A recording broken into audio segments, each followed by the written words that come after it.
안녕하세요. 도파민 하이프 아티스트 대회에 와주셔서 감사드립니다. 저는 큐레이터 김수아이고요. 오늘은 무진형제 세 분의 작가님과 그리고 박장범 교수님과 이야기 나누는 시간 갖도록 하겠습니다. 도파민 하이프는 2018년부터 진행된 AVS 과학을 바라보는 예술가의 시선이라는 프로젝트의 일환으로 기획된 전시입니다. 작가님들과 박사님은 지난 AVS 전시에서 함께 하셨고, 이번 전시에서는 과학자와의 협업 형태는 아니지만 또 전시 주제에 맞게 새로운 신작을 선보이셨습니다. 저희가 작품 바로 앞에 앉아 있는데요. 무진형제, 설마 진짜 형제야 싶었는데 진짜였던 무진형제 작가님들, 잘 아시는 분도 있겠지만 혹시 모르는 분들을 위해서 짧게 소개 부탁드립니다. 저희 먼저 할까요? 저희는 이렇게 세 명이서 같이 활동하고 있는 무진형제라고 하고요. 주로 영상을 베이스로 해서 작업을 하고 있고, 다양한 매체들을 이제 영상과 함께 이렇게 실험을 해가고 있습니다. 그래서 주로 요즘에는 인간과 자연과 기술의 어떤 이런 생태들이 어떻게 서로 얽혀서 어떠한 현상들을 일으키고 있는지 이런 것들을 관찰하고, 그런 것들을 이제 작업 안에서 담아내는 그런 작업들을 주로 하고 있습니다. 네. 그리고 말씀하신 것처럼 가족이죠.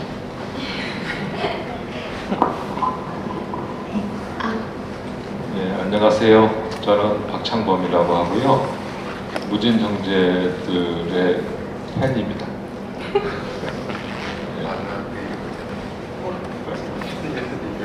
제가 먼저 했어요. 아니, 우리 작가님들에 대한 팬이고요. 저는 천문학을 연구하고 있습니다. 이제 천문학이 분야가 많이 있는데, 학문적인 용어로 얘기하자면은 외부은하 천문학 그리고 우주론, 이렇게 두 분야를 주로 연구하고 있고요. 그 다음에 많은 시간을 들이지는 않지만 고천문학이라는 학문도 연구를 하고 있습니다. 제가 있는 기관은 이제 여기서 바로 얼마 안 되는 거리에 고등과학원이라는 연구 기관이 있는데, 양구 교수도 있습니다. 반갑습니다.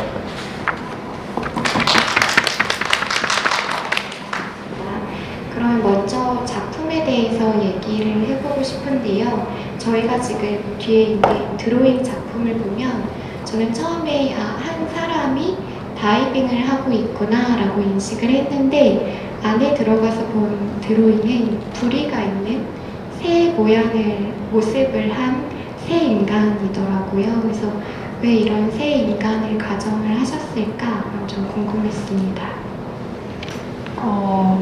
일단 저희 영상에서 등장하는 그 안의 영상에서도 등장하는 이제 새 철새가 지내고 머물다 간 나무와 그 철새의 그 둥지들이 보이는 그런 게 보이고, 그러니까 새가 머물던 곳 장소가 있고, 그 다음에 이제 새 인간이라고 저희가 이제 지칭한 이제 새 부리를 하고 있는, 그러나 인간도 아니고 새도 아닌 그런 존재가 있고, 그 다음에 여기에서는 24번의 이제 이 턴으로 계속 반복해서 다이빙을 하는 인간이 있고, 그래서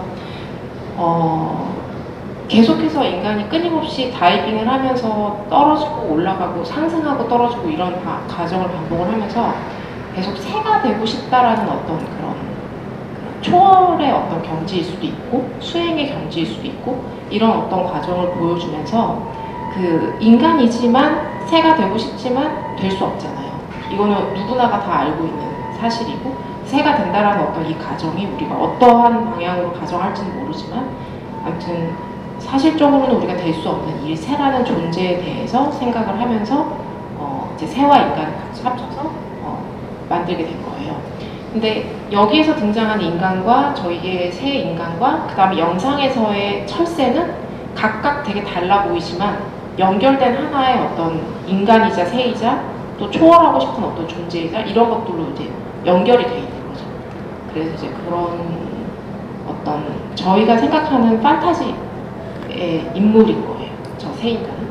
그래서 저 그림 초상은 저희가 좀 일부러 조도를 좀 낮게, 그러니까 어둡게 해서 설치를 했는데 이제 자세히 이렇게 들여다봐야 아, 새의 형태고 인간의 형태네? 약간 이렇게 볼 수 있잖아요. 그랬을 때 이제 동작도 얘가 뛰어내리기 직전에 어떤 이 위에서 이렇게 탁 뛰어내리기 직전에 밑을 딱 바라보는 요 그 찰나로 저희가 이제 그림을 그리게 됐고 이제 이제 그렇게 해서 제작을 하게 된 거죠.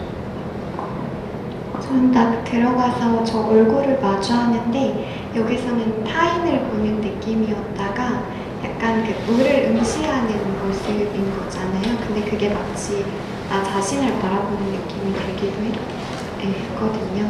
그러면 이렇게 다이빙, 결국은 이제 물속으로 떨어지는 건데 날고 싶어 했지만 그러면 물속으로 떨어지는 걸 실패로 보실까요? 아니면 반복해서 단련하는 수행의 과정인 것인지 궁금합니다.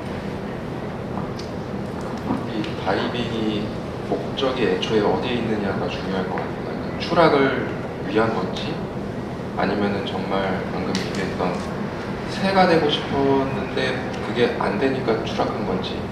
그러니까 애초에 다이빙 선수는 하늘을 날기 위해서 다이빙을 하지 않잖아요. 떨어지는 그 자세 혹은 그 다이빙을 하는 그 순간이 어떤 묘기라고 해야 되나요? 네. 이제 그런 거기 때문에 사실 이게 실패를 하기 때문에 수행을 하게 되는 것 같아요. 네. 그러니까 그리고 또 이것이 무조건 실패라고 할 수만은 없고 그래서 저희는 딱 한 가지의 어떤 그 단어로 규정하기는 힘들다고 생각하거든요. 근데 만약에 진짜로 이거를 반복하지 않으려면 이 다이빙 선수는 물로 떨어지지 않겠죠. 네. 그렇기 때문에 이게 올라갔다 실패했다라고 할 수도 있지만 또 그렇기 때문에 다시 이어지는 거기 때문에 이게 실패와 수행의 어떤 이 과정이 딱 이건 실패다 이건 수행이다 이렇게 얘기할 수는 없는 것 같아요. 그리고 저희는 그렇기 때문에 이거를 루프의 과정으로 보여주는 거고 그거를 이제 각자가 상상할 수 있는 그렇게 여기서 등장하는 인간이 날고자 하는 욕망이 저는 되게 흥미로웠는데 박사님은 또 천문학자로서 이게 그 날고자 하는 인간의 욕망과 우리가 계속해서 우주로 향하는 그 문명의 발전과 어느 정도 닮아 있다는 느낌이 드는데 어떻게 생각하시나요? 그런 느낌이 드셨어요? 근데 과학을 하는 사람들은 자연이 만들어 놓은 자연물을 분석하고 이해하는 것만 하다 보니까 인간이 만들어 놓은 작품들은 훈련이 전혀 안 돼 있어가지고 처음 봤을 때는 이 세 작품들이 다 연결도 제가 잘 못하겠고 뭔지 잘 모르겠더라고요. 근데 제가 이제 그 뒤로 또 혼자서 2번을 더 와봤어요. 그래서 3번을 보고 오늘 4번째 보는 건데 자꾸 보다 보니까 이제 그 수영장에서 이제 다이빙하는 분 24장 연작 작품은 그냥 제 개인적인 경험들이 좀 생각이 나는 것 같아요. 그러니까 이 24장 중에 4번째 장이 그 다이빙대에서 이렇게 딱 서서 이제 앞을 쳐다보고 있는 그 순간인데 그게 이제 5번째는 손을 들고 있습니다. 그러니까 5번째는 이미 점프를 할 결심을 해서 이제 액션에 넘어간 거고 4번째는 결심을 이제 하고 있는 중의 순간이죠. 그래서 그런 결단의 순간들이 거기에 있고 그 다음에 이제 다시 점프를 해서 다시 올라가는 것은 마치 제가 그냥 저걸 보면서 느낀 것은 본인의 의지로 이렇게 다시 가는 게 아니라 그건 숙명처럼 다시 돌아가는 것처럼 느껴지고요. 본인의 의지는 그 점프대에 있을 때 결단의 순간 그 결단으로 내가 뭐 밑으로 떨어지거나 아니면 물속으로 가거나 저는 이제 그것이 이제 중요하게 생각이 안 됐고, 사람들이 이렇게 쭉 살아가는데 중간에 그런 결단의 순간들이 있잖아요. 그 순간을 계속해서 보여주고 있는 거 아닐까 하는 생각이 들었어요. 그래서 그러고 나서 보니까, 이제 들어가서 보니까 저기서도 그 경계의 선자들의 시각들이 그다음 이제 보기 시작하더라고요.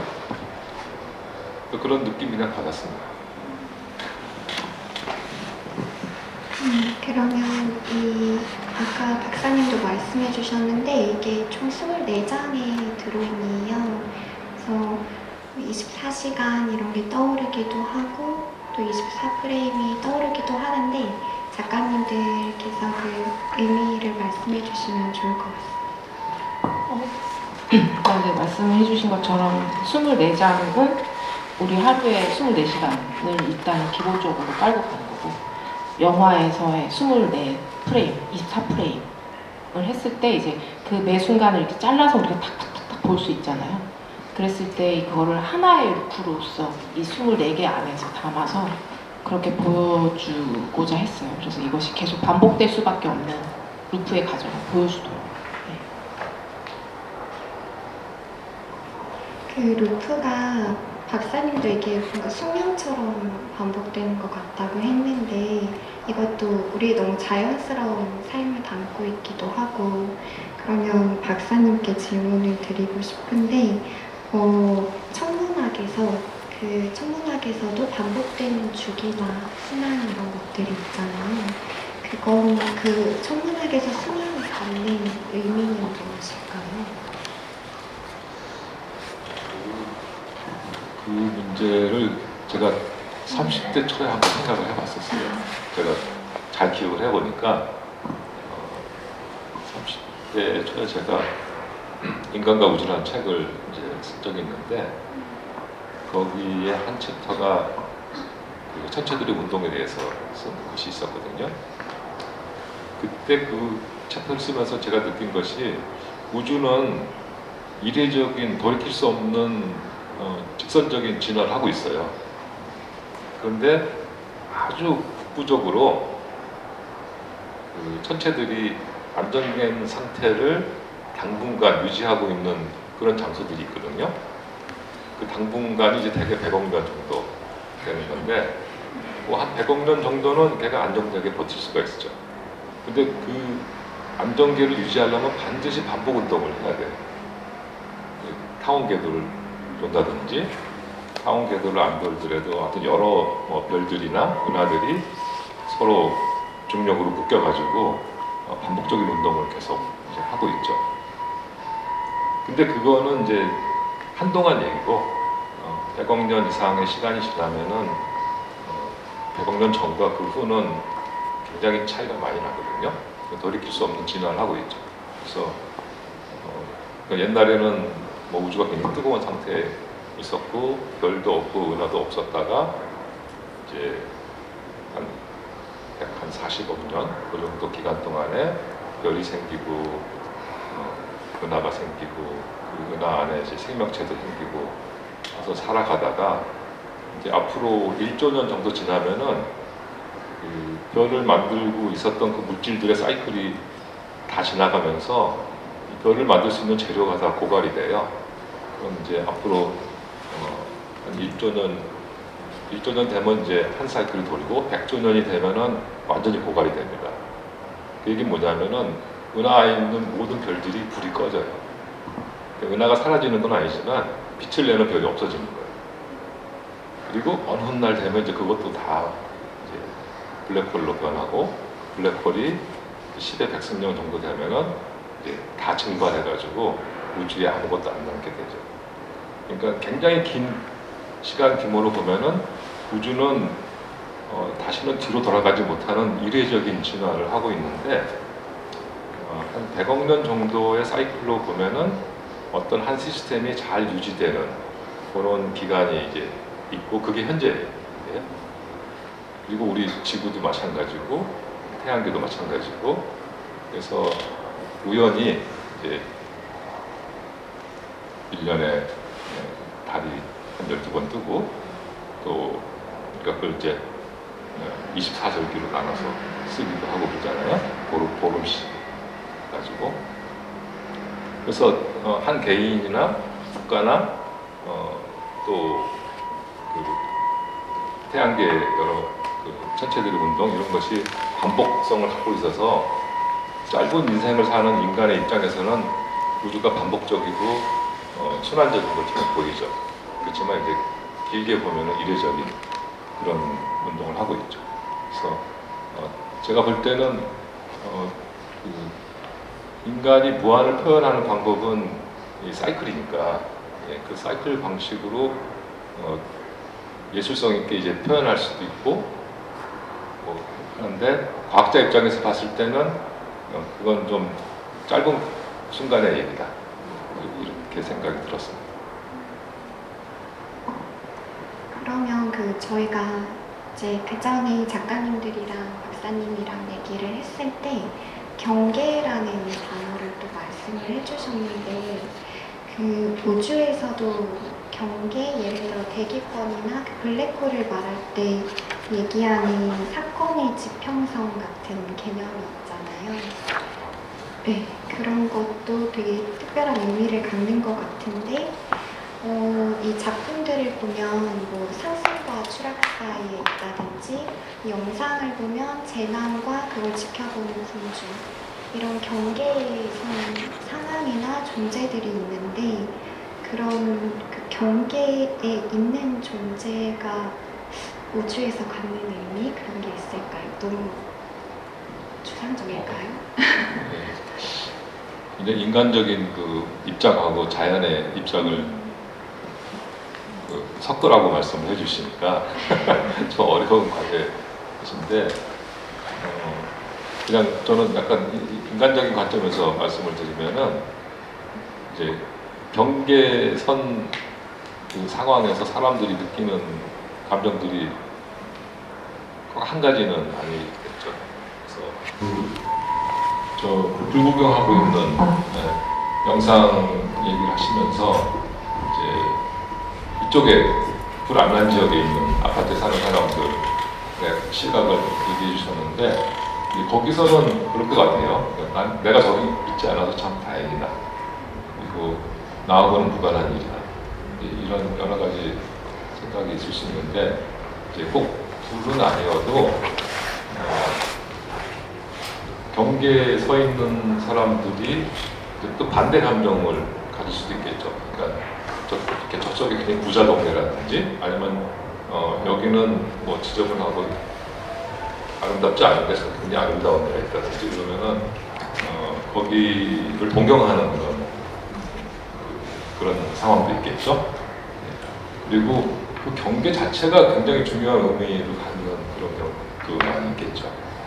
그러니까 경계가 변환의 그 과정이나 변환체 자체일 수도 있고 미디어 자체가 갖는 그 중요한 그런 것도 있고 그래서 그런 점을 이렇게 지적해 준 것 같아가지고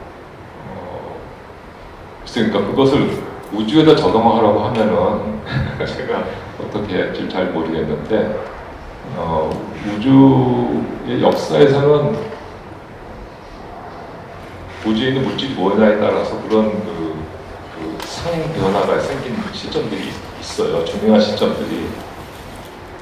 그래서 최초의 원소가 만들어지고 최초의 별과 은하가 생성된 시기 그 다음에 지금은 갑자기 암흑 에너지가 깨어나가지고 우주가 가스백천화된 시기 이런 이제 크리티컬한 그 시점들이 있는데 그것들은 그냥 우리가 자연을 이해하는데 이렇게 발견된 거에 불과하고 지금 우리 작가님들이 제시하신 그 경계의 문제, 또 변화의 문제 이런 것들은 훨씬 더 다양하고 심오한 그런 관점이 아닌가 하는 생각이 듭니다. 작가님들도 그 경계에 어떤 의미가 있는지 그냥 늘 경계에 있는 것 같아요. 늘 경계에 있는데 저희 작업에서도 이제 보여지다시피 사실 여기 다이빙을 하는 이 다이빙 때도 사실 그 경계 안에서 우리가 어떤 선택을 할 것인가에 대한 거고 다이빙 때 자체가 이미 이 사람이 놓여져 있는 시스템인 거고 그 안에서 우리가 어떤 선택을 할지 그리고 이제 안에 있는 영상 안에서도 그 경계 안에서 이 경계를 그리고 이제 저희가 관심 있는 건 이걸 넘어갈 것인가 말 것인가의 문제인 것 같아요. 이걸 어떻게 넘어갈 것인가 또는 할 것인가 말 것인가에 대한 문제. 근데 그거는 꼭 작품에서 보여주는 어떤 이런 특수한 상황뿐만 아니라 늘 우리가 매 순간 현실에서도 겪게 되는 문제인 것 같고 그래서 이런 그리고 그런 경계를 넘었거나 아니면은 그걸 선택하려고 하는 그 순간에 이제 작품 제목에서 얘기하는 금지에 대한 문제가 나오는 거. 네, 그렇게 연결이 되는 것 같습니다. 사실 영상에서 보면은 철새가 있었고 나무와 그다음에 사람들이 서 있는 지역이 있잖아요. 사실 같은 지역이기도 한데 그 새가 있었던 그 나무 한 그루의 나무도 사실 그 자연에 속하기보다 인공적인 어떤 숲이라 그래야 되나요? 그 아파트가 너무 가까이 있는 그런 숲인데 거기에 사실 뭐 백로대라든가 이런 새들이 오면 주민들이 너무너무 싫어해요.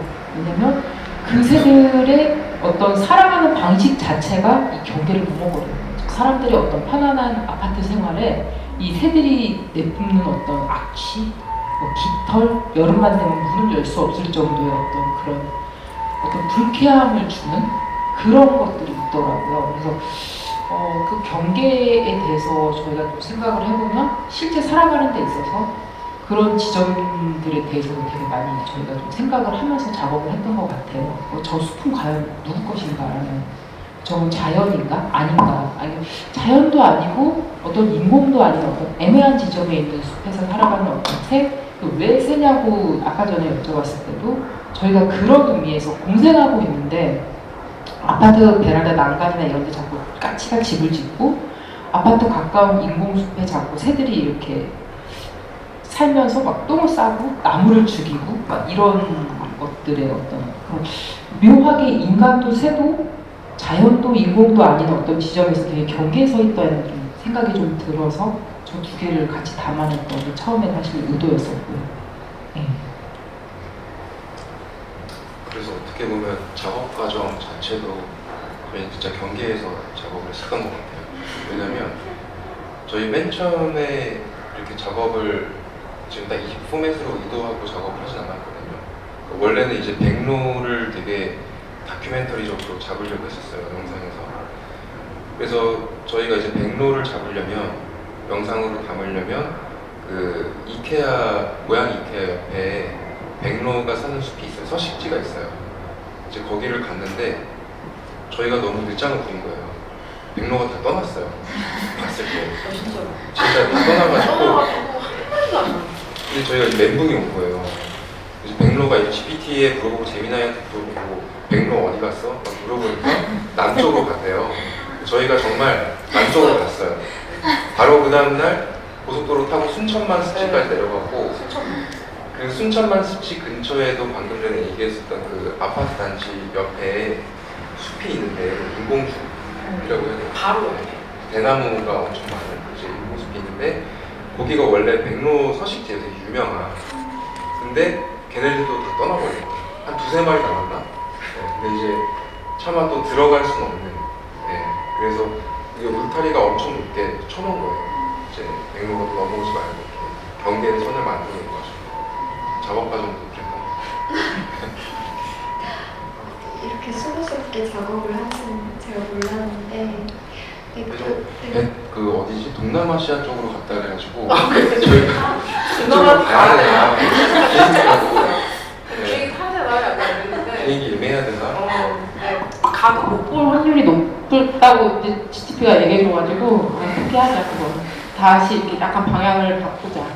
네. 근데 작업 자체에 대한 얘기하고자 하는 거는 그렇게 많이 달라지진 않았지만 이제 방식이 조금 이제 바뀐 거죠. 네. 오히려 그 새가 없는 그 빈둥지를 바라봤을 맞아요. 때 네. 오히려 네, 좋았네요. 그래서 사진 찍었으면 오히려 진짜 웃겨졌을 수도 있겠다. 나중에 이제 빈 둥지를 이렇게 잡는데 오히려 이게 되게 여운이 있더라고요. 아무도 없는 새가 한 마리도 있지 않은 그 살다 간 나무를 그냥 이렇게 잡는 게 오히려 더 맞다라고 생각이 딱 들었고, 그래서 잘 됐다, 잘 떠났다. 그냥 산나무도 아니고 죽은 나무도 아닌 채로 계속 이렇게 몇 년은 새가 오면 둥지가 되고 새가 떠나면 이도저도 아닌 존재로 남아있는 되게 이상하다. 새인간 같다는 생각이 들 정도로 그런 거로 남아있지. 항상 경계에서 살고 있다는 말이 여기서 느껴지거든요. 그리고 이렇게 그 작품을 보면 되게 삶을 은유적으로, 인간을 은유적으로 참 잘 표현한 작품이다라는 생각이 많이 들었는데, 그리고 또 어떤 순환하고 그 루프를 상징하는 것들이 많이 드러나잖아요. 근데 또 흥미로웠던 건 계속해서 돌아가는 그 영상과 드로잉이 같이 병치되어 있어요. 이렇게 이것도 뭐 기획을 처음부터 하신 건지 아니면 뭐 경계에 있다가 어떻게 이렇게 흘러오신 건지 의도가 궁금해요. 이거는 처음부터 의도가 된 거였죠. 네. 왜냐면은 이게 그냥 인간의 조건인 것 같아요. 계속 이렇게 반복해서 하루하루를 매 순간을 이렇게 우리들이 본인의 어떤 사이클을 만든다거나 아니면 이런 어떤 순환의 구조를 우리가 각자가 만들어 가면서 살아가잖아요. 아까 전에 우주 말씀해 주신 것처럼 쭉 이렇게 나가지만 그 안에서 계속 반복적으로 반복이 되고 있는 우주의 어떤 원리처럼 인간도 똑같이 그 안에서 이렇게 살아가고 있다라고 생각하기 때문에 어떤 물리적인 거가 됐든 어떤 뭔가 정말 우리가 생각을 하고 기획을 하고 하루를 살아가는 어떤 계획에 있어서 그렇고 이런 반복과 순환은 그냥 인간의 삶의 조건이라고 저희는 생각을 하기 때문에 그렇게 계속 반복의 어떤 사이클을 보여주기 위해서 루프 순환을 보여주는 거죠. 네, 그 드로잉에서는 사실 그 루프가 반복이 될 것 같긴 한데 암시를 하지만 사실 어쨌든 전제된 장면이잖아요. 그건 또 어떤 의미에서 의도를 하신 걸까요? 근데 이제 이거는 어떤 한 장 한 장이 방금 말씀하셨던 것이 의미를 찾기보다 그 전체적인 순환이 어떤 연속된 이미지라고 생각해 주시면 좋을 것 같아요. 그러니까 이게 24장의 드로잉이라고 했지만 저희가 이게 24프레임이 드로잉이라든가 혹은 24절기의 드로잉이라든가 24시간이 드로잉이라든가 이 단위를 저희가 정하지 않았거든요. 그러니까 그 시간이 단위는 굉장히 상대적이라는 것을 좀 내포하고 싶었고, 그리고 저희가 사실 지난번에 이제 선생님하고도 이제 얘기를 나눴을 때 이게 단순히 동일한 반복이 아니라 그 안에서의 어떻게 차이를 만들어낼 수 있을까, 그걸 어떻게 작품으로서 제시할 수 있을까를 이제 질문을 그때 주셨었는데, 어떻게 보면 저는 이제 그거는 관람자의 몫이라고 이제 생각이 들었어요. 네, 이제 어떻게 보면은 동일한 것보다 이 24장의 드로잉이 한번 이렇게 점프를 해서 돌아올 때의 어떤 그 순환은 결코 어떻게 보면 동일한 적이 없었다는 것을 얘기하고 싶은 게 또 이 드로잉의 목적이기도 해요. 영상하고 결부시켜서 봤어요. 그냥 작품 이야기는 이따가 또 질문을 주셔도 좋고 박사님의 또 이야기를 듣고 싶은데 사실 이번에 같이 작업을 하신 건 아니기 때문에 전시장에 처음 오셔서 오랜만에 작가님들을 뵙고 했는데 도파민이라는 전시 주제를 들으셨을 때 도파민 했을 때 어떤 게 떠오르신 게 있었는지, 천문학자 입장에서 도파민을 어떻게 볼 수 있는지.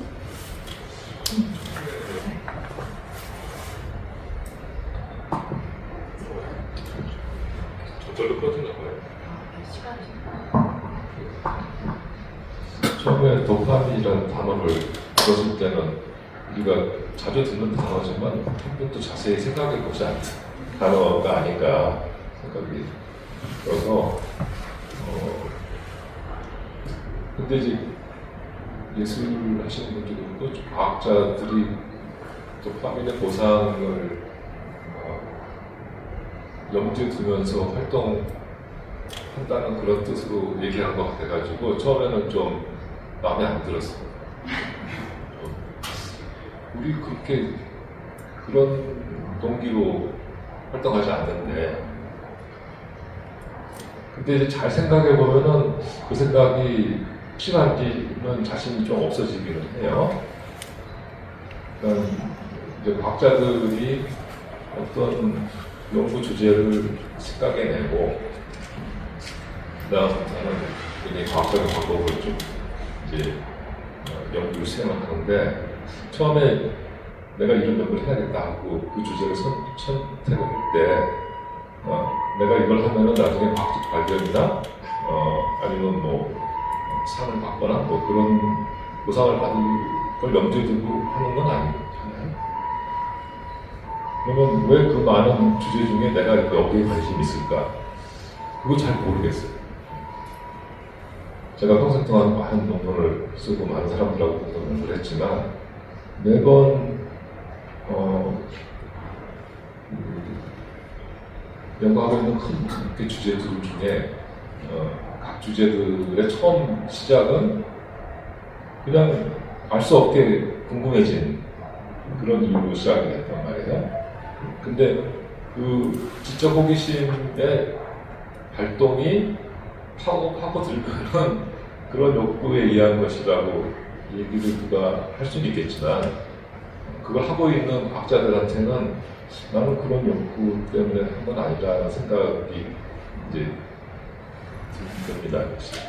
그래서 도파민이라는 단어가 이제 이 전시에서 그런 관점에서 쓰인가 아닌가 하는 생각이 처음에는 좀 딱 잘 않았는데,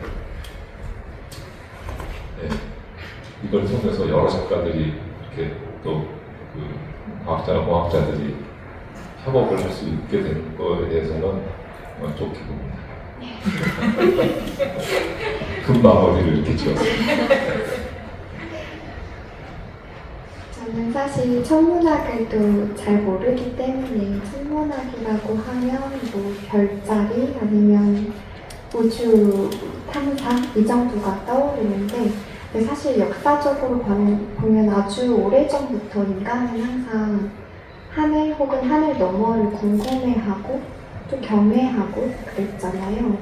도대체 왜, 그것도 뭐 일론 머스크는 화성에 인류가 다행성 종이 되어야 한다라고 이야기를 하는데, 이런 욕망이나 혹은 뭐 경외심이 왜 이렇게 되는 걸까? 인간은 왜 우주를 항상 궁금해하고 경외심을 갖는 걸까?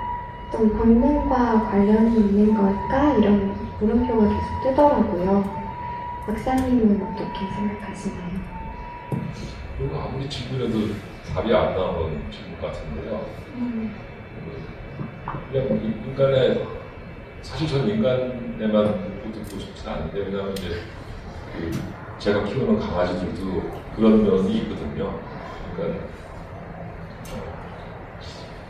뭔가에 갖게 되는 이제 호기심, 뭔가를 하고 싶은 그런 건데, 그 하고 싶은 것이 그 생명체한테 별 이득이 하나도 안 되는데 괜히 하고 싶은 그런 것들, 뭔가를 알고 싶은, 궁금해하는 거, 뭔가를 봤을 때, 그리고 그걸 알게 됐을 때 그 전과 자기는 다른 차원으로 가죠.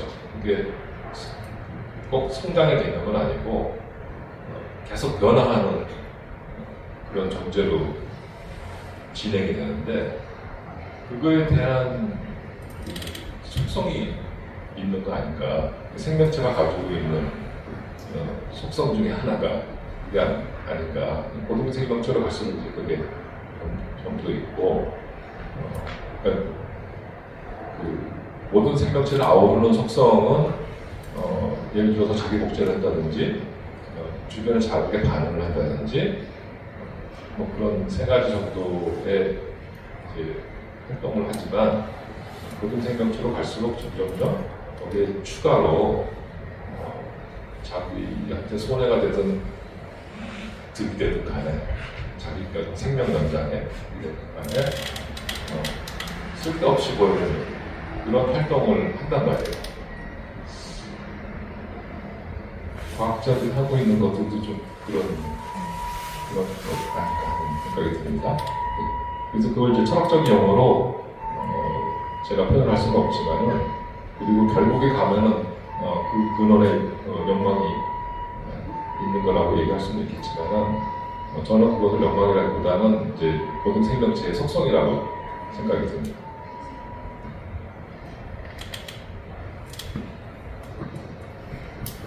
그럼 그 우주의 구조와 시간을 또 오랜 시간 연구를 해오셨으니까 우주에서의 그 시간은 확장된다고 봐야 할까요? 아니면 순환된다고 봐야 할까요?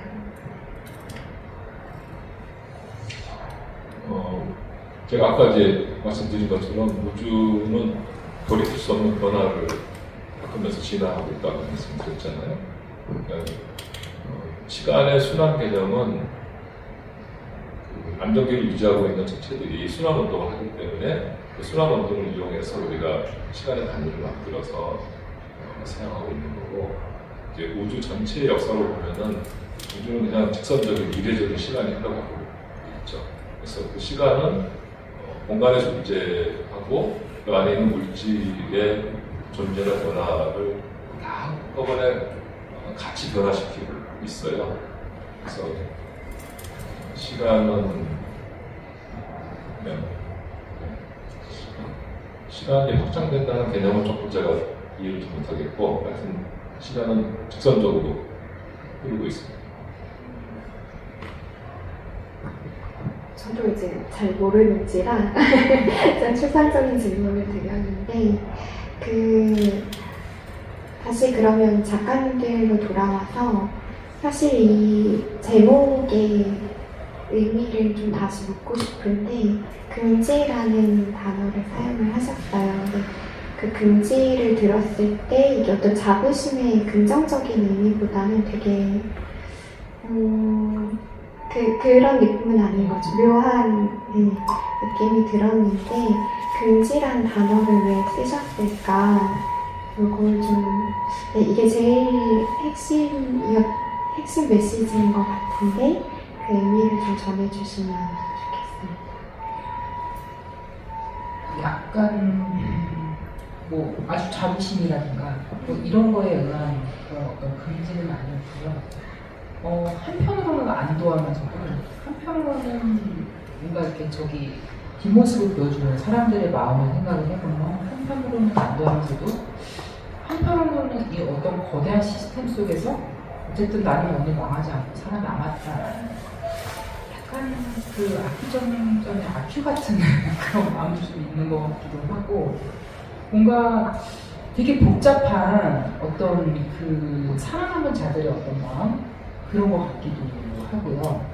그래서 거기에 덧붙일 수 있는 말들에 대해서 저도 되게 많이 고민을 해봤는데, 금지라는 말이 되게 잘 어울리는 것 같더라고요. 그래서 그때도 현장 화재 났을 때 사람들 뒷모습만 계속 봤는데, 그걸 보면서 금지라는 말이 굉장히 좀 떠올랐어요. 내가 이렇게 등지고 선 어떤 거대한 아파트 숲, 거대한 그 스마트한 아파트, 좋은 아파트, 새로운 아파트를 딱 등지고 나는 오늘도 잘 살아남을 거야 라고 하지만 뭔가 씁쓸한 그런 마음, 거기에 대해서 그렇고, 또 그 나무, 첫 번째 영상 그 나무에서 살던 그 새 입장에서 보면은 진짜 나무 하나를 그냥 똥 범벅을 하나, 근데도 그 자태가 걔네들이 날아가는 모습이라든가 그 나무에서 그 자태가 금지로워요. 굉장히 보면은 그 똥을 밟고 똥 위에 서 있는 그 모습들이, 그래서 그런 걸 보면서 또 한편으로 또 금지라는 말 생각을 해봤고, 되게 다른 의미에서의 금지라는 그 생각을 해봤어요. 금지라는 말에 대해서 또 여기에서 또 이 새 인간이 보여주는 금지는 또 다른 거.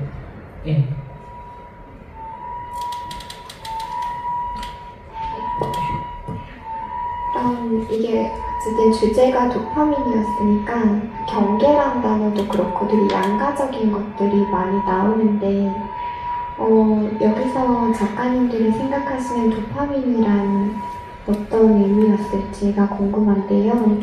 그 도파민이 사람을 고양시키기도 하고 또 어떤 순환의 반복적인 것을 묶어두기도 하는 거라면 이 도파민이란 작용을 어떻게 보시는 걸까요? 상대를 움직이게 하는 어떤 동력이기도 할 것 같아요. 요즘에는. 그리고 뭐 되게 더 많이 쓰잖아요. 요즘에 도파민 터지는 도파민 터지는. 그게 이제 하루하루 우리가 이제 움직이게끔 하는 동력 같은데 문제는 이 도파민이 어딜 향하고 있는가? 저희는 이제 거기에 포커스를 두는 거고 이제 어딜 향해서 우리의 가치가 그 도파민이 터지는 그 지점을 우리가 어디서 찾아야 되는가? 그런 거에 좀 더 관심이 있는 것 같아요. 남발하는 도파민이 아니라. 근데 정말 많죠 요즘에는. 그리고 또 더 찾으려고 하고 그래야 또 내가 거기서 다시 이렇게 사이클이 되니까 이제 그래서 자꾸 이제 뭔가 넘어가려고 하는 이 순간을 찾고 다시 돌아와서 또 다시 더 센 걸 찾고 뭐 이런 식으로 해서 더 세고 강하고 화려하고 뭔가 이런 것들을 찾아서 가는데 거기서 각자의 도파민을 찾아가는 그 과정 그것이 되게 중요하지 않을까? 그게 티피컬한 얘기일 수도 있지만 그게 되게 중요한 것 같아요. 지금 이 동시대를 살아가고 있는 사람들한테. 오히려 도파민에서 그 순환을 이야기하시고 또 내적 균형을 찾아가는 과정을 말씀하시는 게 되게 새로웠던 것 같아요. 그 단어를 좀 균열을 내고 싶었어요. 네. 그 긍지도 마찬가지고 좀 그 안에서 우리가 갖고 있는 그거에서 균열을 내야 되지 않을까? 네. 거기가 좀 포인트였던 것 같아요. 그러면 우리가 기술시대 인간과 문명의 의미 이런 주제로 이야기를 해본다면 기술이 우리를 더 먼 곳으로 나아간다고 봤을 때 이것이 진보로 볼 수 있을지 혹은 그냥 또 하나의 루프라고 볼 수 있을지 여기에 대해서는 어떻게 생각하시나요? 다 박사님에게도 묻고 싶고 작가님께도 묻고 싶습니다.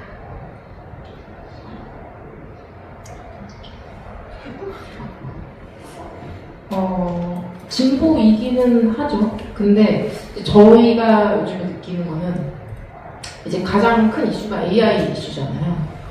근데 기술은 일단 경제적이고 시간적인 것도 그렇고 계급적인 것도 그렇고 이 차이에 의해서 우리한테 다가오는 속도와 그 정도는 다 다른 것 같기는 해요. 그래서 사실 그러니까 저희가 살면서 지금 느끼고 있는 거예요. 지금 아무리 뭐 의학이 뭐 발전했고 뭐 이렇게 했다고 하지만 여전히 되지 못하는 것들도 있고 그 의학에 우리가 다가가지 못하는 것들도 있고 그러나 어딘가에서는 막 개발을 하고 있고 발전을 하고 있죠. 근데 그거를 따라가는 속도와 우리가 진짜 맞닥뜨릴 수 있고 우리가 정말 경험할 수 있는 거는 또 다른 문제인 것 같긴 해요. 그래서 그 진보라는 어떤 이 단어가 과연 우리가 지금 이거를 어느 정도 선에서 맞닥뜨리고 있는가에 대한 문제? 그런 것들에 대해서 생각을 하게 되는 거예요. 근데 물론 AI GTP 사용하고 뭐 사용하고 이런 식으로 다른 그런 것들에 대해서는 조금 더 다가왔지만 더 큰 뭔가의 기술에 대해서는 우리가 진짜 이것들을 어떻게 맞닥뜨리고 있지? 다 있는 어떤 이 지점에 대해서는 좀 다른 생각인 것 같아요. 저는 오히려 요즘 이제 그런 걸 많이 주목을 하고 있어요. 기술을 개인이 이제 접할 때마다 감각이 다르다고 말씀을 드렸잖아요. 근데 이 기술이 진보할 때마다 오히려 계급적인 차이, 경제적인 차이, 오히려 그런 어떤 물질적인 어떤 사회적인 토대 이런 것들이 주는 어떤 감각의 차이를 더 부각시키는 거예요. 저희한테는 GTP나 뭐 재민이나 저희한테 어떻게 다가오나 또 구독료 내야 되는 게 막 이런 생각들이 있잖아요. 그리고 어떤 사람들에게는 이것들이 굉장히 빠르게 막 발전하는 속도로 저 어딘가에서는 막 그러고 있는데 저희에게는 그들을 거쳐서 수많은 사람들을 거친 뒤에 저희에게 돌아오는 그 물질적인 과정들을 생각을 하면 정말 사회적으로 혹은 정치적으로 왜냐하면 기술이 발전할수록 최근에 또 그런 말들도 많이 대두가 되고 있잖아요.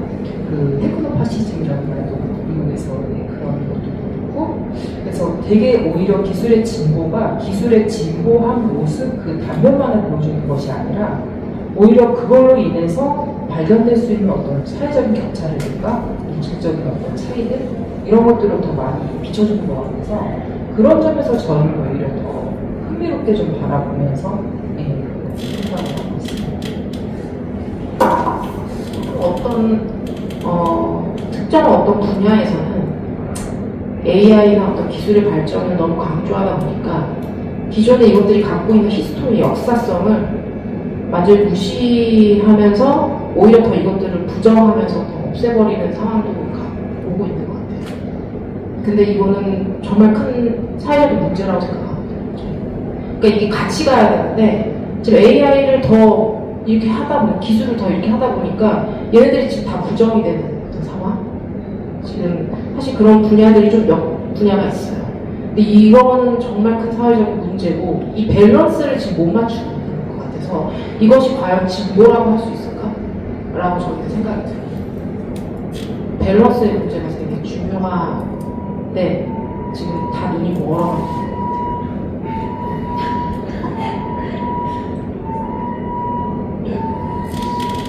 저는 그냥 과학자 관점에서 말씀을 드리면 아까 이제 보안 루프가 아닌가 말씀하셨는데 그러니까 AI 시대가 들어가면서 이 상황이 저는 루프가 아니라 이거는 근본적인 변환 단계라고 저는 느끼고 있거든요.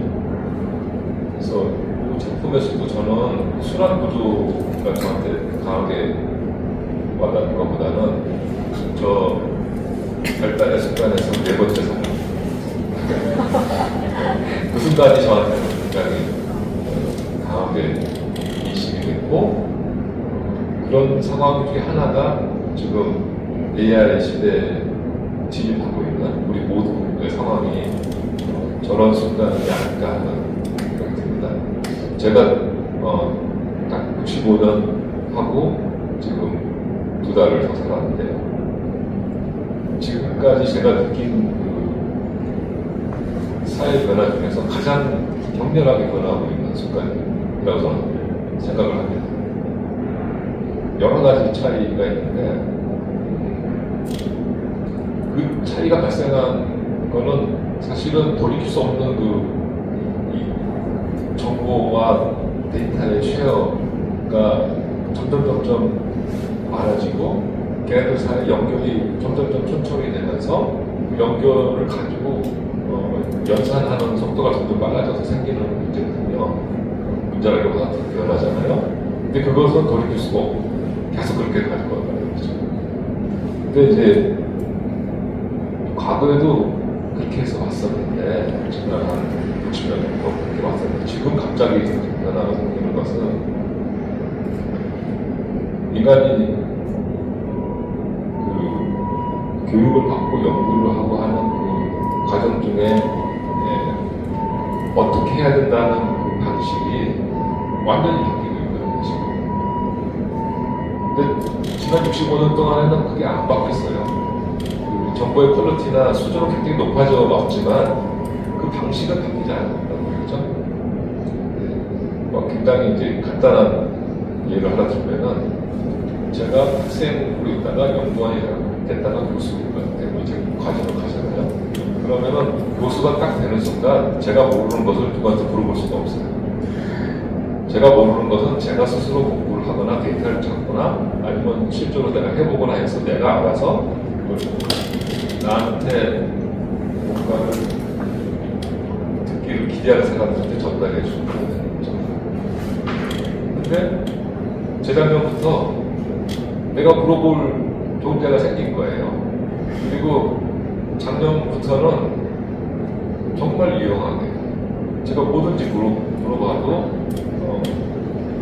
나한테 그걸 알려줬어요. 그런 존재가 생겼어요.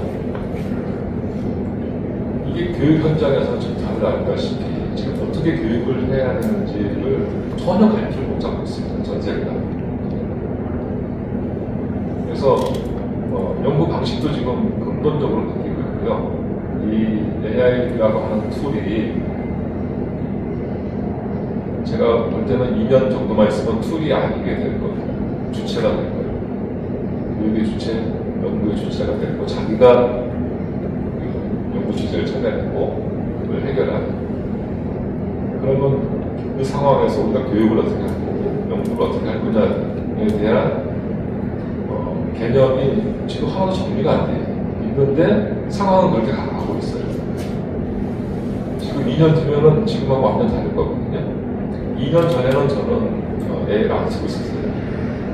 근데 지금 급격하게 변하고 있는 이 경기 시점보다 딱 서서 얘기하고 있는 거고, 저는 저걸 보고 그 중에 하나 경기 시점에서 우리 모두 저걸 보고 느꼈거든요. 그래서 저는 이게 루프를 도는 것은 아니라고 생각하고요. 지금 근본적인 선전이 갖고 있는 그런 시대다라고 생각합니다. 무섭기도 한 말인데요. 변환점에 우리가 경계에 어떻게 보면 서 있는 거예요. 혹시 그 궁금하신 점 있으시면 시간이 얼마 남지 않아서 질문을 받아보도록 하겠습니다.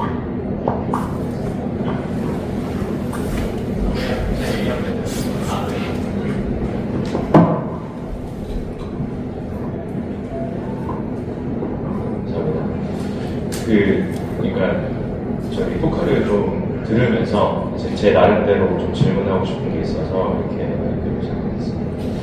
그러니까 저도 개인적으로는 어떤 재난이라고 하는 거에 조금 이렇게 단어에 좀 꽂혀가지고 그것들을 좀 이렇게 생각을 해봤어요. 그러니까 이게 어떤 윤리적인 측면에서 이게 옳을지 안 옳을지 모르겠지만 저는 개인적으로 그 비가 많이 오는 여름 시즌에 하천에 나가서 범람하는 물을 이렇게 쳐다보고 있는 거를 상당히 좋아하거든요. 그러니까 그러한 어떤 재난을 이렇게 목도하면서 또 벌어진 것 같은 것을 느끼는 일련의 이런 어떤 신체적인 반응과 그 다음에 이렇게 머리에서 이렇게 빠르게 계산되는 그런 프로세스라고 해야 될까, 그런 생각의 과정들이 되게 일종의 어떤 도파민으로서 많이 저는 좀 한 번씩 작동을 하는데, 그래서 이런 재난 같은 거를 되게 빠르고 막을 수 없는 무력감 같이 밀려오는 그런 게 있는 것 같아요. 그래서 재난의 일종의 빠름에 대한 막을 수 없는 감정이라고 이제 이야기를 하게 된다면, 이런 점에서 약간 그 구직경제의 작업은 항상 되게 아날로그적이고 그 다음에 아주 느린 호흡을 가지고 있고, 이런 것들을 되게 시각적으로 그런 것들을 표현하는 데 있어서 되게 능숙하게 저는 개인적으로 좀 느껴지고, 또 오히려 그런 빠른 프로세스라고 하는 어떤 재난을 되게 느린 방식으로 표현하는 게 되게 재미있는 이번 작업에서 지점이라고 생각을 하는데요. 이런 점에서 그 금지 그리고 어떤 기준, 경계라고 하는 것을 이야기하시는 게 저는 개인적으로 이런 그 어떤 윤리적인 어떤 삶의 태도를 견지를 해야 되는 거를 이야기하고 있는 건지, 그런 지점에서 어떤 삶의 금지, 뭐 인간의 금지라고 이야기를 하고 있는 건지, 아니면 어떤 반복적인 어떤 삶의 태도에서 오는 것들을 뭔가 받아들일 수밖에 없는 인간의 어떤 금지라고 하는 것이 이제 저는 약간 혼돈돼서 좀 느껴지는 부분들이 있었던 것 같아요. 그래서 굳이 이야기를 하자면 어떠한 금지라고 하는 것을 좀 더 작업에서 재난 도파민이라고 하는 것과 연관지어서 이제 이야기를 하고 있는지 이제 좀 궁금해서 그냥 질문하게 됐습니다.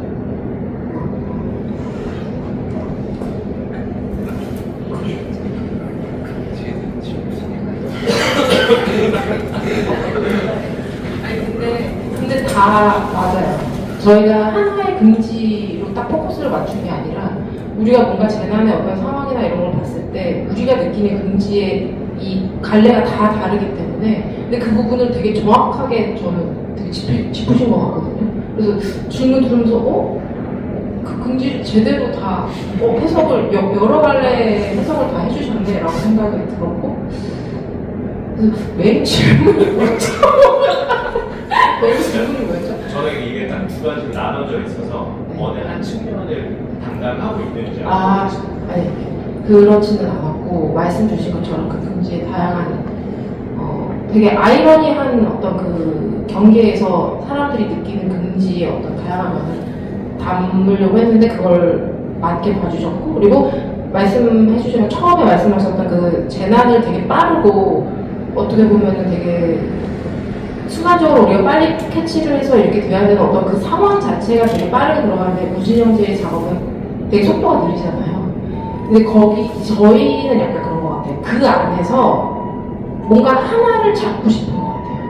근데 그게 이제 이번엔 사람들의 뒷모습이었고 그 뒷모습에 포커스를 맞추다 보니까 또 영상의 흐름은 좀 천천히 가게 되는 것도 맞아요. 그래서 원래 푸티지는 저희가 이제 디지털 카메라로 찍은 그냥 칼라였어요. 되게 깨끗한 거였는데 이거를 그대로 보여주기에는 너무 산만하다라는 생각도 좀 들었고 뭔가 우리는 인간의 뒷모습에 포커스를 맞추고 싶은데 이 영상 자체는 그렇게 보이지가 않는 거예요.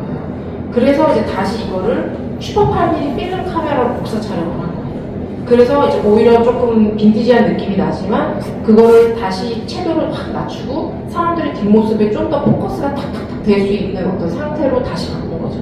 그러면서 편집의 스타일도 조금은 느리지만 루프를 주고 거기서 계속해서 경고음을 때려주고 어떤 이런 어떤 방식으로 제작을 하게 되는 것 같아요. 그래서 그런 게 있었고 네.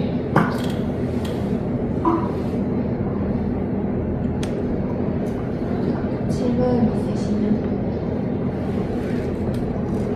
그러면 저희가 그 앞에 보시면 질문을 남기는 부스가 있습니다. 거기서 몇몇 분들이 질문을 남겨주셨는데 저희가 어차피 답변을 드려야 하니까 여기서 질문을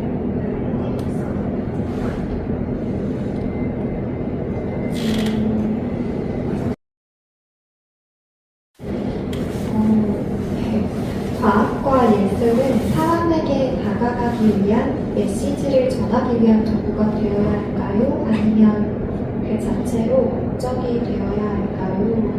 라고 질문을 주셨는데요. 이거는 박사님도 답변을 해주실 수 있을 것 같아요.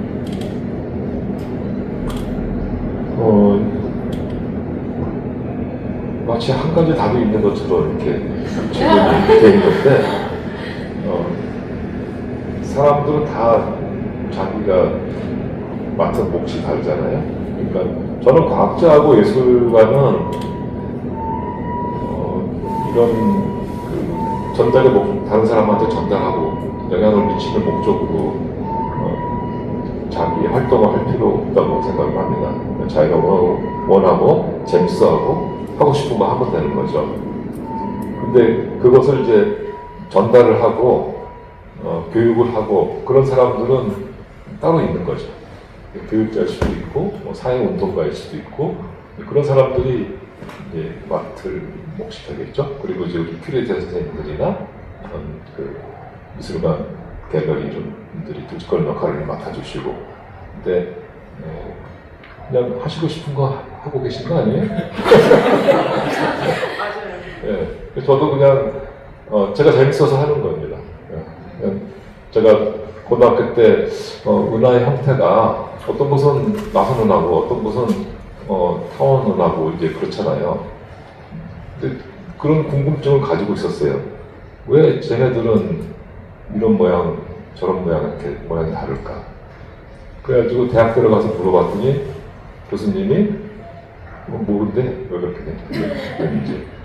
그래서 은하 형태는 뭐 워낙 이제 많은 사람들한테 잘 알려진 사실이니까 좀 있으면 알겠지 했는데 40년이 지나도 지금도 몰라요. 그래서 제가 한 5년 전에 그 연구를 해서 그 답을 얻었어요. 그러니까 그러면 고등학교 때 애초에 왜 그렇게 궁금했느냐? 잘 기억이 안 납니다. 왜 그게 그 은하마다 모양이 다른 것이 왜 궁금했는지. 그냥 그때 갖고 있던 것들을 다른 사람들이 그 답을 못 내니까 그냥 그럼 내가 해야겠다 해가지고 알았는데 이제 알고 나서는 도파민의 보상을 받았겠죠. 예, 애초에 그 질문을 할 때는 그냥 왜 했는지 잘 모릅니다. 그래서 저는 과학자들이나 예술가들이나 또 모든 분야에 있는 사람들이 각자 자기가 하고 싶은 거 하고 또 그런 걸 전달해 주시는 분들도 그분들이 그런 걸 하고 싶어서 하시는 거겠죠. 네, 그렇게 하면 되지 않나 생각합니다. 좀 공감을 하는데 저희가 수리에 오늘도 그렇고 지난번에 수리 몰았을 때도 그렇고 자꾸 공모가 뭔가 중요한 공모가 떨어진 거예요. 그래가지고 도착하기 싶은데 예. 그러면 이렇게 막 이렇게 좀 잠깐 절망해. 한 5분 정도 절망하고 있는데 5분 정도 절망하고 있다가 근데 뭔가 또 아까 또 교수님 얘기를 듣다가 또 새로운 뭔가가 또 생각이 나는 거예요. 또 작업으로 괜찮겠는데 이걸 버릴 수가 없는 거죠. 예. 그래서 뭐 도구나 뭐 이런 거다 이렇게 생각할 수 있는 게 아니라 그냥 이렇게 교수님 말씀처럼 자꾸 질문이 떠오르고 자꾸 이렇게 끌리는 뭔가 주제가 있으면 아니 돈을 주는 거 말든가 그냥 일단 하자. 예, 그 생각이 먼저 드는 거예요. 그러면서 작가의 대화임에도 불구하고 또 새로운 작업도 괜찮지 않을까 계속 또 생각을 하게 되고 예, 그게 있는 것 같아서 그걸 못 끊는 것 같아요. 예. 예. 그리고 계속 질문하는 거 이런 걸 하면서 정답을 찾기보다는 계속 그런 걸 하는 계속해서 다이빙 때에 오르는 거죠. 네, 그냥 작가들이 하고 있는 거랑 똑같아요. 그냥 계속 다이빙 때 올라갔다 떨어졌다 올라갔다. 그래서 이제 저희한테 목표가 중요했던 거고 이제 교수님 입장에서는 이 딱 선 이 위치가 되게 중요했던 거예요. 물론 이 위치도 중요하지만 이 계속 반복해서 돌아가는 이 사이클이 또 작가들한테는 작업을 만들어 나가는 과정이니까. 몸은 계속 소진되고 정신도 소진되고 그럼에도 불구하고 계속 하고 있어요. 그런 게 아니에요. 작가님들하고 박사님에겐 너무 자연스러운 일일 거거든요. 그 면에서 예전에 우리 대화할 때 한번 제가 말씀드린 게 있는데 저뿐만 아니라 이제 우리 사회 예술 분야하고 과학이나 공학 분야에 컬래버레이션이 많잖아요. 근데 실제로 해보니까 잘 안 되더라고요. 굉장히 어렵고 또 그냥 평행선을 달리는 경우도 많고 그래서 참 어려운 일이다. 근데 왜 이렇게 많은 곳에서 하려고 하는가 그건 궁금하게 생각을 했는데 무진 형제분들하고 이제 같이 이제 대화를 많이 나눠보고 또 작품이 태어나는 과정을 보고 하면서 제가 느꼈던 것은 이게 참 어떤 역할을 하는구나. 그래서 저는 이제 워낙 과학적인 주제에 이렇게 매몰되어 있기 때문에 예술가들이 하시는 것을 정말 이해하기가 어려워요. 와서 연결도 잘 안 되고. 그런데 방금 말씀하신 것처럼 저도 예술가님께서 하시는 거에 한두 가지 메시지를 받아서 그게 저희 삶이나 아니면 연구에 직관적으로 반영이 된단 말이죠. 그리고 또 제가 무심코 한 얘기가 어떤 영감을 드릴 수도 있고. 그러니까 그게 정말 이해하기는 어려운데 그리고 서로 다가갈 수 없는 간극이 있어가지고 그 간극의 깊이가 무한히 깊어서 건너갈 수가 없는데 그렇지만 우리가 그걸 뛰어넘을 수는 있다. 그래서 그 영감을 주는 그것이 의도적이든 의도적이지 않든 간에 같이 대화를 하고 서로 가까워지고 서로를 좋아하게 되면서 그런 뛰어넘는 그런 영감의 순간이 서로에게 있지 않나 이런 생각이 듭니다. 너무 아름답게 너무 아름답게 근데 되게 작년에 했었던 것도 그렇고 저희는 이제 교수님이랑 하면서 그러니까 정말 생각이 확장이었거든요. 근데 저희 작업에서 항상 우주의 어떤 이미지들이 나왔어요. 계속. 그 전에 했던 작업에서도. 근데 이제 그 우주에 대해서 저희가 해석하는 아니면 저희가 이제 시각화하는 어떤 방식에서의 어떤 우주? 되게 객관적이고 데이터적인 우주는 아니에요. 늘 저희가 사용하는 우주는 되게 은유적인 방식으로 우주가 등장했는데 작년에도 이제 당연히 우주를 이제 그렇게 저희는 해석을 했죠. 근데 그랬을 때도 저희가 풀지 못하는 물꼬를 이제 교수님께서 한마디 딱 해주시는데 그걸로 딱 풀린 거거든요. 그러니까 이 지점이 되게 중요한 것 같아요. 그래서 저희도 작년에 이래서 과학과 예술을 콜라보하는 어떤 이런 지점이 좋은 점이고 또 저희의 어떤 방식에 맞았고, 예, 이제 그런 것들을 좀 많이 생각을 했었거든요. 그래서 단순히 어떤 과학자분이나 아니면 예술가의 어떤 가지고 있는 어떤 데이터나 속성만 이용하는 것이 아니라 우리가 생각의 목표를 어떻게 바꿀 수 있는지에 대한 그 지점이 정말 중요한 것 같고 저희는 이제 되게 운 좋게 그런 지점들을 찾을 수 있었던 것 같고, 예, 그랬던 것 같아요. 그게 되려면 서로 친해져야 돼. 대화가 또, 예, 맞아요. 또 많이 하고. 워낙에 서로 이제 되게 좋아하고 그러시다 보니 또 그리고 저는 과학자와 예술가가 끊임없이 질문하는 사람들이라는 점에서 공통점이 있다고 생각을 했는데 또 서로 그렇기 때문에 또 그런 새로운 메시지나 의견들을 또 다르게 흡수하고 그럴 수 있었던 것 같아요.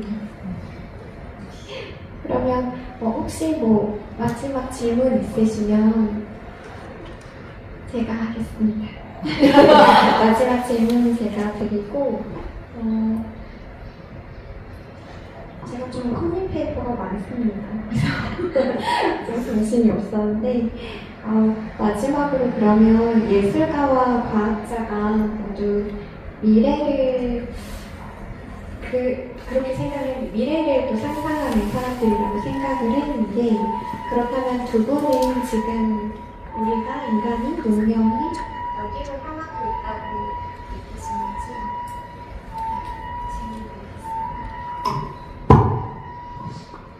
제 대답이 별 내용이 없을 거기 때문에 제가 먼저 말씀드리겠습니다.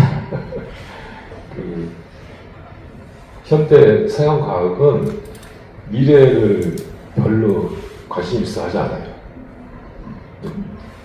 미래학이라는 것이 있는데 그건 이제 굉장히 비과학적으로 받아들입니다. 대부분의 과학자들이. 예를 들어서 저희 우주론도 우주론에서 미래 우주를 예측하는 것은 굉장히 과학적이거든요. 그리고 비과학적인 내용이 하나도 없는데도 불구하고 우주의 미래를 연구하는 사람이나 논문은 거의 없어요. 다 과거를 연구하지. 그래서 현재 우리가 보는 이 우주가 이루어지기까지 우주가 애초에 어떻게 기원을 했고 그 과정에 어떤 변화를 겪어서 현재가 됐다 하는 걸 설명하는 것이 대부분의 과학적 주제지 미래를 연구하지 않거든요. 그래서 방금 이제 예술이나 과학이나 다 미래에 관심 있고 연구하는 거 아니냐고 말씀하셨는데 실은 그렇지가 않아요. 이제 우주론이 아닌 다른 그 과학의 분과 학문들은 더욱더 미래를 더 무시하는 경우가 많고요. 미래를 연구하면은 사이비 과학이라고 여기는 경우도 많아요. 근데 저는 미래에 관심이 많습니다. 그런 점에서 약간 사이비 과학자적인 체질이 좀 있는 거죠.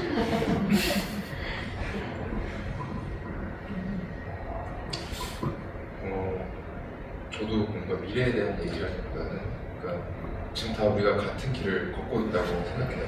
네, 저도 어제 제가 토크를 준비했어야 됐음에도 불구하고 뉴욕을 이기지 못하고 영화를 보고 있어요.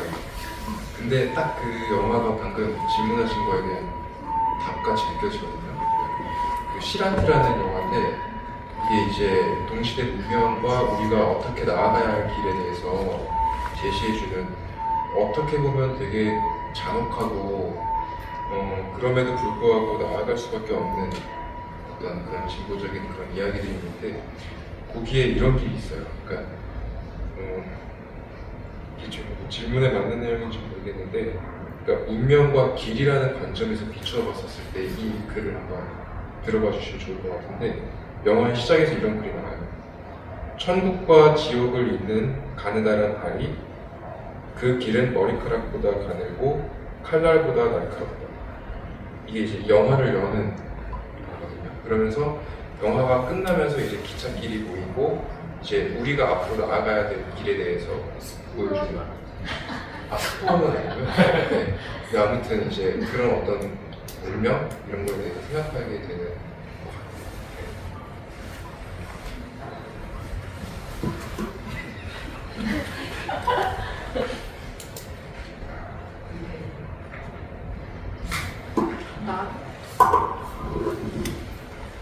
좀 다시 어두워질 것 같은데 얘기하면 다시 막 밝았다가 그냥 인간이 사라지는 일은 조금 그런 부분에서는 뭐 진보고 뭐 그러니까 문명의 어떤 발전이고 뭐 이런 부분에 있어서 그냥 인간답이 사라지는 거에 대한 거는 전 그 부분에 대해서 계속 생각하고 있어요. 지금도 진행형인 것 같고 그래서 미래에 대해서는 그런 부분을 생각하는 것 같아요.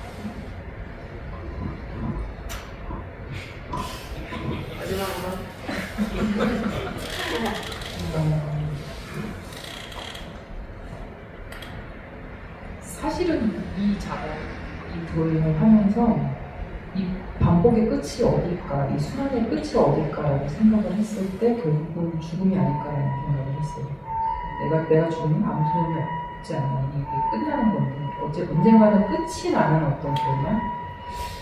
그런 거에 대해서 생각을 했기 때문에 이건 뭐 비관이나 이런 것도 아니고 이 반복을 하다가 끝이 나는 이제 아까 교수님 말씀하시기를 우주도 언젠가 그렇게 끝이 난다는 말씀을 딱 듣고 어떻게 보면은 이 순환이 반복이 되다가 어떻게 끝이 나는 건 인간의 삶과 우주도 되게 비슷하다는 생각이 좀 들었거든요. 그래서 가까운 미래가 어떨지는 모르지만 언젠가는 이 운명도 언젠가 끝이 날 거고 또 얼마 전에 AI가 종교를 만들었다고 하잖아요. 가까운 이런 걸 보면서 아 이제 정말 저문은 한 세대고 이제 얘네들한테 뭔가 자리를 점점 내줘야 되겠다라는 생각도 좀 들기도 하고 그래서 저는 이걸 되게 좀 비관적일 수도 있겠지만 최근에는 또 이 로봇이 생성이 생겨나는 이런 현상도 그렇고 그냥 정말 재밌게 내가 갖고 있는 어떤 도구들 필름 매체도 좋고 뭐 디지털도 좋고 이런 것들을 다 동원해서 한번 재밌게 한번 관찰을 해보자라는 생각이 좀 들기 때문에 미래에도 아무래도 그 짓을 하고 있지 않을까 저는 네, 그렇게 생각합니다. 너무 아름다운 엔딩을 해주셨는데 약간 난감하긴 했지만 그러면 그 작가님들 지금 혹시 그 계획 중인 작업이 있다면 조금 얘기를 듣고 싶고 박사님은 또 저희가 잘 알 수는 없지만 엄청 갓생 중에 갓생을 살고 계신 분입니다.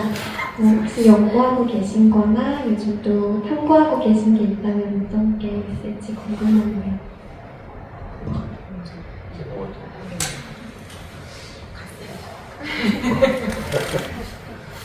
제가 이번 2월 말에 사실 이제 오늘입니다. 오늘 금요일이니까 네.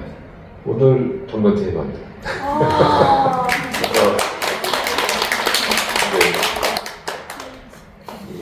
생각해 보니까 학교 처음 들어갔는데 과거가 주마등처럼 쫙 생각이 나요. 근데 저는 이제 제가 이제 다른 일을 많이 한다는 말씀하셨는데 제가 좋아하는 게 이제 많아가지고 국악도 제가 좋아하고 또 농사도 좋아해서 이제 밭에다가 뭐 좀 더 키우고 또 제가 이제 특별히 술을 좋아해서는 아니고 우리나라 전통주가 얼마나 훌륭한지를 외국에 알리고 싶어서 술도 믿고 여러 가지 그리고 이제 유튜브도 하고 여러 가지를 하는데요. 유튜브는 이제 학생들 강의 온라인으로 제공하고 싶어서 이제 했던 거고 그러다 보니까 여러 가지가 쌓였습니다. 근데 이제 한 번은 제 딸애가 제가 처음 이제 술을 빚어가지고 술을 이제 아마추어가 아니라 저 프로로 술을 팔아요. 회사를 차려가지고. 그러니까 이제 좀 심각하게 하는 거죠. 그래서 우리 딸애가 아빠는 천문학자인데 왜 술을 빚어? 하고 이제 그게 약간은 그 불만스러운 그 항의였어요. 그래서 제가 그 얘기를 딱 듣고서 내가 진짜 왜 술을 빚고 있지? 손에 평생 한 번도 밥을 짓거나 설거지를 안 해본 내가 어느 날 열심히 이제 설거지를 하면서 그래서 근데 생각해 보니까 저는 천문학이 즐거워서 하지만 제가 태어날 때 제 이마에 천문학자 이렇게 딱 날개 붙여서 태어난 게 아니잖아요. 하다 보니까 천문학이 모든 걸 다 연구할 수 있고 천문학 중에서도 우주론을 하면 모든 것을 진짜 다 연구할 수 있기 때문에 그냥 재밌어서 한 것뿐이에요. 그러니까 저는 천문학자가 됐지만 천문학만 해야 되는 의무를 갖고 태어난 건 아니란 말이에요. 그러니까 저는 그냥 하고 싶은 것을 다 하고 할 수 있는 데만큼 이제 하는 거죠. 하지만 저한테 기대되는 활동을 다른 사람한테 실망을 주면 안 되기 때문에 적어도 제가 하고 있는 분야를 확장을 할 때 이미 하고 있는 것에 지장이 없는 범주 내까지만 이제 하긴 합니다. 그래서 정년한 이후에도 제가 하고 있는 그 암흑에너지 정치규명 연구는 계속 할 거고요. 또 은하의 진화에 대한 연구도 계속 할 거고, 그리고 이제 여러 가지 보직을 이제 제가 이제 그만하겠다고 다 사임을 했기 때문에 그 남는 시간에 조금 더 술도 빚고 연주도 하고 농사도 지을 생각입니다.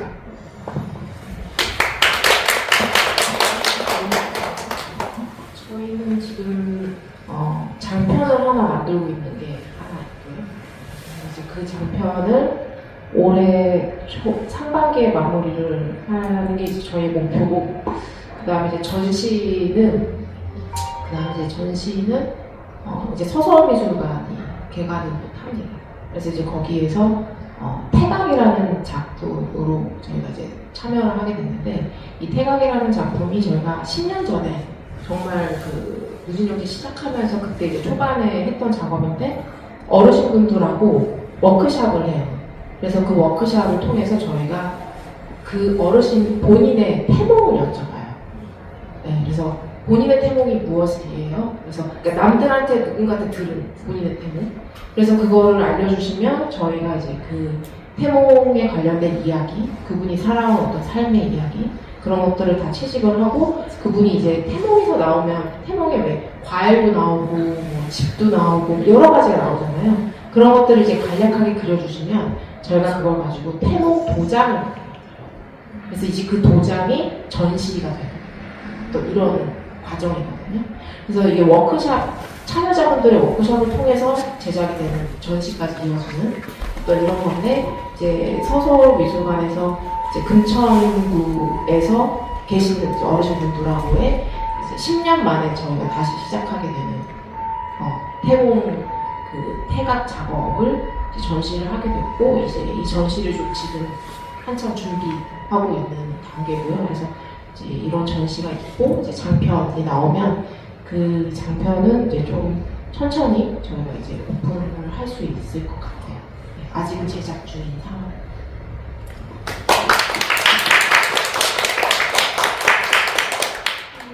박사님, 작가님들 자리해주셔서 너무 감사드리고, 이 시간에 좀 오신 분들한테도 전시를 새롭게 이해하는 의미 있는 시간이었기를 바랍니다. 오늘 자리해주셔서 너무 감사드리고, 아직 4월 4일까지 하니까 주변에 전시 많이 알려주세요. 감사합니다.